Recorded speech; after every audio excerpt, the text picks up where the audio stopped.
오늘 또 말씀과 기도의 자리에 나오신 모든 분들을 진심으로 환영하고 축복합니다. 날마다 하나님과의 관계가 더욱 깊어지는 우리가 되길 원합니다.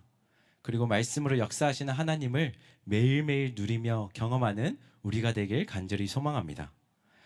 누구나 그렇듯이 사람은 거절을 당하는 것을 싫어합니다. 거절이 주는 여러 가지 상처들이 있거든요. 부탁을 했는데 거절을 당하고, 당연한 것을 요구했는데 거절을 당하고, 진심을 다했는데 진실을 전했는데 거절을 당하고, 이렇게 계속해서 거절을 당하게 되면 사람은 마음 가운데 상처가 생기고 또한 뭔가를 선뜻하기에 주춤거리게 됩니다. 그리고 사람은 누구나 그렇듯이 싫은 소리를 하고 싶어 하지 않습니다. 당연히 좋은 소리만 하고 싶고, 누가 들어도 싫을 만한 그 소리를 내 입으로 내뱉는 것, 내 입으로 한다는 것은 부담이 됩니다. 최대한 피하고 싶습니다. 그래서 누군가 대신 해줬으면 하는 마음이 들 때가 참 많이 있습니다. 왜 그럴까요? 당연히 싫은 소리를 하게 되면 그 사람과의 또 상대방과의 관계가 어색해지거나 불편해질 수도 있기 때문에 그렇습니다. 예레미야는 인간적으로는 원치 않은 것들을 해야만 했습니다. 예레미야 1장 5절의 말씀처럼 그는 모태에 짓기 전부터 거절을 당하고 싫은 소리를 해야만 하는 존재로 아예 작정이 되었습니다. 그렇게 살도록, 그렇게 하도록 하나님께서는 그에게 계속해서 말씀을 주시면서 예레미야에게는 하나님의 말씀이 임했습니다. 그래서 예레미야는 하나님의 이름으로 이스라엘의 멸망을 선포했습니다. 계속되는 그리고 끊임없는 그들의 죄악으로 인해서 그들은 그 죄악 때문에 멸망할 것이다, 심판받을 것이다 라고 계속해서 선포했습니다. 그런데 그 선포의 결과는 무엇입니까? 이스라엘 백성들이 자신들의 죄를 깨닫고 회개하고 돌이키는 것이 아니라, 자신의 마음을 하나님께로 다시 돌리는 것이 아니라 그 결과는 거절이었습니다. 모두가 예레미야를 거절했고 싫어했고 미워했고 모욕했고, 뿐만 아니라 그를 죽이겠다고 온갖 위협과 협박을 일삼았습니다. 그래서 예레미야는 하나님께서 주신 말씀을 계속해서 전하고 아무리 선포를 해도 이스라엘 백성들은 꿈쩍하지도 않았습니다. 여전히 그들은 이방신 앞에서 엎드려 절을 하며 우상 숭배를 했고, 교회 안과 밖의 삶은 완전히 달랐고, 끊임없는 죄악들로 인해서 타락의 길을 걸으면서 더 완악해졌습니다. 이러한 모습을 보면서 예레미야는 그 마음속에 답답함과 또한 그 불편함, 그리고 괴로움과 간절함 등 이러한 부정적인 감정들로 그 심정이 소용돌이쳤고, 뿐만 아니라 매일매일이 고통스러웠을 겁니다. 한편 오늘 본문 말씀에서는 하나님의 심정이 분명하게 나타납니다. 그런데 아이러니하게도 완전히 상반된 감정이 두 가지로 나타납니다. 그것은 바로 슬픔과 분노였습니다. 하나님께서 슬픔과 분노를 동시에 느끼셨습니다. 우리 11절 말씀을 함께 읽어보도록 하겠습니다. 11절입니다. 그들이 이를 황폐하게 하였으므로 그 황무지가 나를 향하여 슬퍼하는 도다. 온 땅이 황폐함은 이를 마음에 두는 자가 없음이로다. 심판으로 인하여서 이스라엘 백성들은 황폐하게 되었고 그 땅은 황무지가 되었습니다. 이 모습을 보면서 하나님께서는 슬퍼하셨다라고 말씀을 합니다. 뿐만 아니라 이스라엘이 황폐하게 되는 것에 대해서 그 누구도, 아무도 마음에 두는 자가 없음에 대해서 하나님은 더 슬퍼하셨습니다. 여러분, 이스라엘이 왜 황폐하게 되었습니까? 왜 황무지가 되었나요? 그것은 바로 하나님의 분노 때문이었습니다. 우리 13절을 제가 읽도록 하겠습니다. 무리가 밀을 심어도 가시를 거두며 수고하여도 소득이 없은즉 그 소산으로 말미암아 스스로 수치를 당하리니 이는 여호와의 분노로 말미암음이니라. 계속되는 이스라엘 죄악들로 인하여서 하나님께서는 분노하셨습니다. 이 분노로 인하여서 그 땅은 황폐하게 되었고 황무지가 되었습니다. 여러분, 이러한 하나님의 상반된 감정, 슬픔과 분노를 통해서 우리가 알 수 있는 것은 무엇이 있을까요? 하나님의 이 감정 속에 담겨진 하나님의 진짜 속마음은 무엇일까요? 오늘 말씀을 통하여서 이 하나님의 그 감정 가운데 담겨진 진짜 속마음이 무엇인지 알고 진정한 하나님의 백성으로 살아가는 저와 여러분들이 되길 간절히 소망합니다. 먼저 7절부터 9절까지 보면 반복되는 표현이 있습니다. 하나님 입장에서 나의라는 표현입니다. 내 집, 내가 사랑하는 것, 내 소유, 이렇게 관계적인 의미가 반복해서 나타납니다. 그런데 이 표현의 뒤에 따라오는 표현이 뭔가 맞지 않습니다.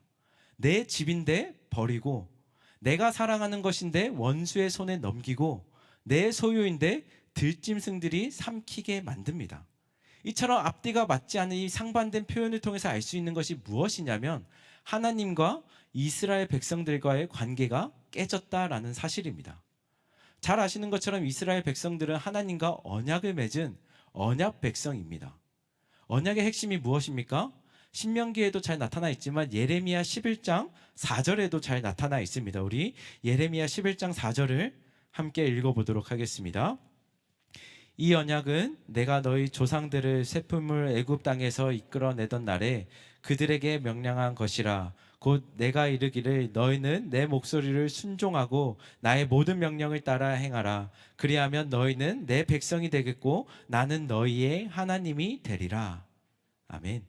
언약하면 딱 떠오르는 것이 무엇이냐면 너희가 내 백성이 되겠고 내가 너희의 하나님이 되리라입니다. 근데 이게 딱 언약하면 딱 떠오르는 부분인데 여기에는 아주 중요한 조건이 있습니다. 바로 내 목소리를 순종하고 내가 명령한 모든 것을 따라 행하는 겁니다. 이처럼 즉 하나님의 말씀을 순종하고 하나님의 말씀에 따라 행하는 것, 그렇게 살아가는 것이 언약의 핵심이고, 이렇게 살아갈 때 이스라엘은 하나님의 백성이 되고 하나님은 이스라엘의 하나님이 되십니다. 그래서 이 언약의 핵심에 따라서 이 언약으로 인하여서 따라오는 축복이 있습니다. 바로 눈에 보이는 축복입니다. 젖과 꿀이 흐르는 땅을 가지게 되는 겁니다. 그런데 이스라엘 백성들은 점점 이 언약의 핵심에 대해서는 잊어버리고, 단순히 하나님의 말씀을 순종하고 하나님의 말씀에 따라 행동하는 것은 잊어버리고, 그저 자신들에게는 영원한 하나님의 언약이 있다라는 이 사실에만 집중을 했습니다. 그래서 그냥 이 언약이 있으니까 그래도 된다, 그래도 괜찮다라는 식이었습니다. 우상 숭배를 해도, 그리고 자기들이 원하는 대로 살아도, 자신들이 원하는 대로 살아도, 그리고 불의를 행하여도 괜찮다. 왜냐? 우리에게는 그래도 어쨌든 이 언약이 있으니까 멸망하지는 않을 것이다 라는 확신이 있었습니다. 완전한 착각이었던 겁니다. 그리고 이스라엘 백성들은 이 언약의 핵심에 대해서는 잊어버리고 단순히 언약의 결과에 대해서만 집중했습니다. 눈에 보이는 축복 말입니다. 젖과 꿀이 흐르는 땅에서 잘 되는 것, 잘 먹고 잘 사는 것, 그 땅에서 부유해지는 것, 강성해지는 것, 많은 것들을 누리는 것만 바라보고 추구하고 살았습니다. 그래서 하나님께서는 이러한 이스라엘 백성들에게 분명하게 말씀하십니다. 착각하지 마라. 언약이 깨졌고, 너희들 죄 때문에 언약이 깨졌고 관계가 깨졌다. 너희들과의 관계가 깨졌다. 이렇게 관계가 깨졌기 때문에, 언약이 깨졌기 때문에 너희는 멸망할 것이고 심판을 받을 것이다 라고 하나님께서는 분명하게 말씀을 하시는 겁니다. 그리고 나서 14절부터는 하나님께서 다시 한번 그 관계를 회복할 수 있는 방법에 대해서 설명을 하시는데, 아주 독특하게 그 대상이 이방 나라입니다. 14절을 우리 함께 읽어보도록 하겠습니다. 14절입니다. 내가 내 백성 이스라엘에게 기업으로 준 소유에 손을 대는 나의 모든 악한 이웃에 대하여 여호와께서 이와 같이 말씀하시니라. 보라, 내가 그들을 그 땅에서 뽑아 버리겠고 유다 집을 그들 가운데서 뽑아 내리라.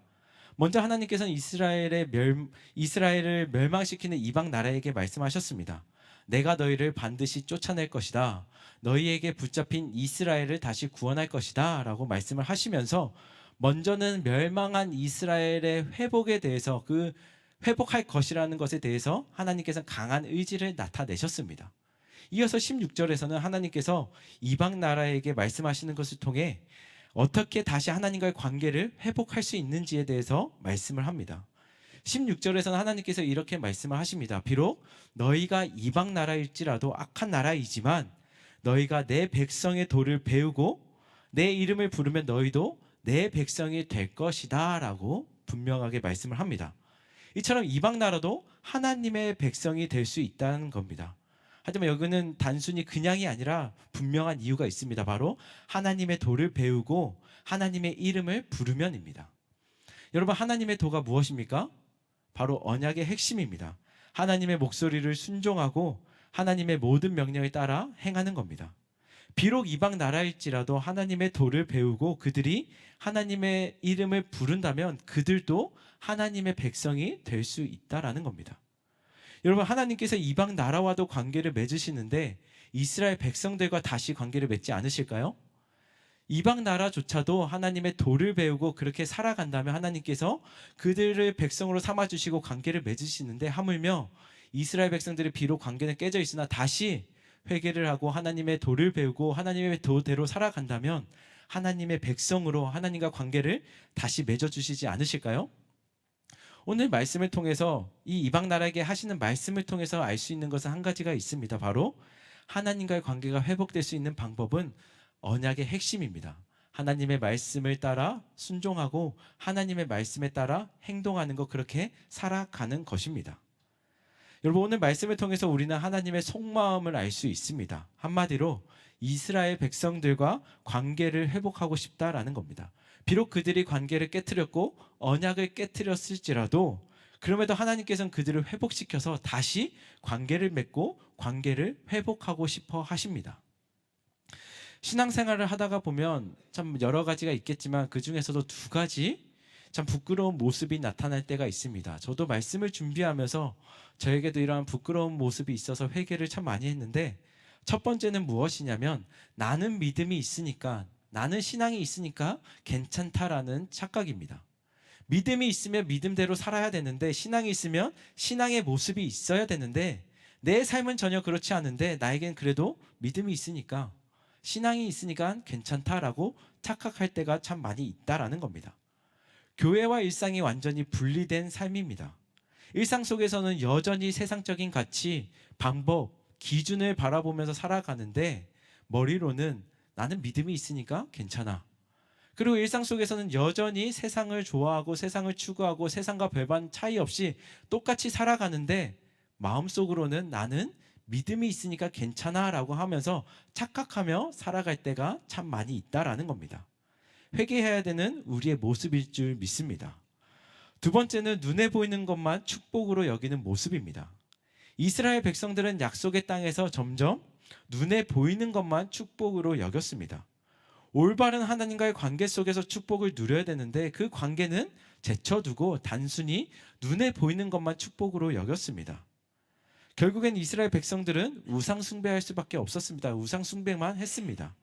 예레미야 11장 13절을 보면 바알뿐만 아니라 이스라엘이 숭배했던 신들이 성읍의 수만큼 많았다라고 합니다. 왜 많았을까요? 문제와 어려움이 생기면, 고난과 시련이 생기면 바로 해결을 해야 되기 때문에, 당장 눈앞에서 해결을 해야 되기 때문에, 그리고 나에게 문제와 어려움이 있으면 이 해결을 받아야 되기 때문에 이 신에게 갔다가 저 신에게 갔다가 아니다, 그냥 모든 신에게 가자라는 마음이 있었기 때문에 우상 숭배를 할 수밖에 없었고, 그것도 한 신, 두 신이 아니라 수많은 신들을 섬길 수밖에 없었다라는 겁니다. 여러분, 우리도 눈에 보이는 축복만을 바랄 때가 있지 않습니까?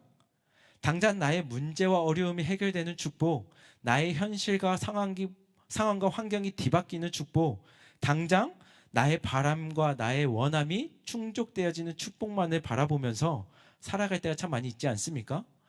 오늘 말씀을 묵상하면서 저에게도 그러한 모습이 있다는 것을 깨닫게 되었습니다. 오늘 말씀은 눈에 보이는 축복보다 먼저 되어야 할 것이 있음을 보여줍니다. 바로 하나님과의 관계입니다. 우리가 먼저 회복되어야 될 것은 하나님과의 관계입니다. 우리의 현실과 상황과 또 그 순간은 어떠하든지 눈에 보이는 축복이 아니라 하나님과의 관계가 먼저 되어야 합니다. 올바른 하나님과의 관계가 무엇입니까? 예레미야의 모습을 통해서 우리는 알 수 있습니다. 예레미야서를 살펴보면 중간중간마다 반복되어지는 표현이 있습니다. 하나님의 말씀이 임하는지라, 하나님의 말씀이 계속해서 예레미야에게 임했습니다. 그리고 예레미야는 들었고 순종했고 그 말씀에 따라 행했습니다. 비록 자신이 생각하기에는 이해가 되지 않는 상황이고 원치 않는 환경이고 절망적인 현실이었지만 그 속에서도 예레미야는 하나님의 말씀을 들었고 순종했고 따라 행했습니다. 이것이 우리의 모습이 되어야 할 줄 믿습니다. 일상 속에서 하나님의 말씀을 듣고 하나님의 말씀에 순종해야 됩니다. 눈에 보이는 축복보다 하나님과의 관계를 먼저 생각하고 하나님과의 관계 속에서 축복을 누리는 우리 모두가 되어야 합니다. 이 사실을 잊지 않는 저와 여러분들이 되길 간절히 소망합니다. 여러분, 관계 속에는 신뢰가 있습니다. 신뢰가 있으면 굳게 믿고 기다릴 수 있습니다.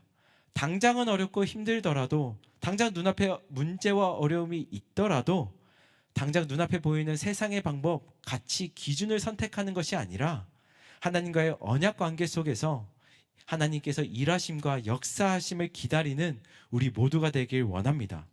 예레미야처럼 각자의 일상 속에서 임하시는 하나님의 말씀을 듣고 하나님의 말씀에 순종하며 따라 행하며 그 하나님과의 관계 속에서 깊어지는 은혜, 그리고 그 관계 속에서 흘러나오는 은혜를 우리의 일상 가운데서 누리는 저와 여러분들이 되길 간절히 소망합니다. 그 은혜로 오늘 하루를 살아가는 우리 모두가 되길 원합니다. 우리 이 시간 함께 기도하도록 하겠습니다. 오늘 말씀을 기억하며 결단하며 기도하길 원합니다. 또한 교회의 여러 가지 사역들과 또 선교가 있습니다. 교회 학교의 사역들이 있습니다. 이 교회를 위한 기도와 또한 오늘 하루를 위한 각자의 기도 제목을 가지고 자유롭게 기도하도록 하겠습니다. 기도하겠습니다.